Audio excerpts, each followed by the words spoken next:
আসসালামু আলাইকুম। গাজীপুর ছাদ বাগানের পক্ষ থেকে আপনাদের সবাইকে স্বাগতম।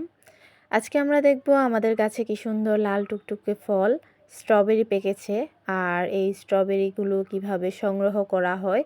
ইতিপূর্বে এই গাছ থেকে আরও কয়েকবার ফল সংগ্রহ করা হয়েছিল, সেগুলো আসলে ভিডিও করা হয়নি। আজকে ভাবলাম আপনাদের দেখানোর জন্য একটা ভিডিও করি, তাই আসলে আপনাদের জন্য এই ভিডিওটা করা। আসলে স্ট্রবেরি গাছে প্রথম যে ফলগুলো আসে সেগুলো তুলনামূলকভাবে একটু বড় হয়, আর এখন যে ফলগুলো দেখা যাচ্ছে সেগুলো একটু ছোট। আরও অনেক দিন আগে থেকে ফল পাকা শুরু হয়েছিল আমাদের গাছে। আগের ভিডিওতে আমরা দেখিয়েছিলাম কিভাবে স্ট্রবেরি চারা লাগানো হয় আর এখানে থেকে কিভাবে ফুল আর ফল আসে। আর আজকের ভিডিওতে আমরা দেখাবো ফলগুলো কিভাবে পেকে গেছে আর এই ফলগুলো কিভাবে সংগ্রহ করা হয়। আমরা দেখে দেখে যে ফলগুলো মোটামুটি ভালোভাবে পেকে গেছে সেগুলো কেটে নিব, আর যেগুলো ভালোভাবে পাকেনি সেগুলো কাটবো না।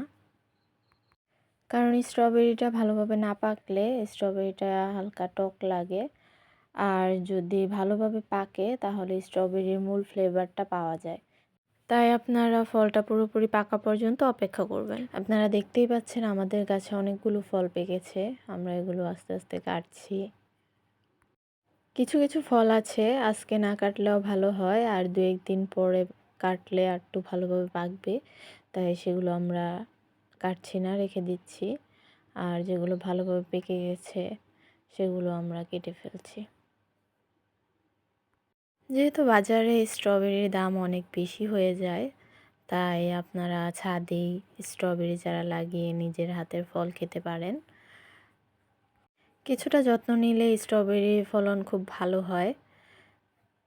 আমরা আমাদের ছাদ বাগান থেকে স্ট্রবেরি সহ গাছ মোটামুটি অনেকগুলো বিক্রি করে ফেলেছি, আর কিছু আছে, এগুলো কিছুদিনের মধ্যেই সেল হয়ে যাবে ইনশাল্লাহ।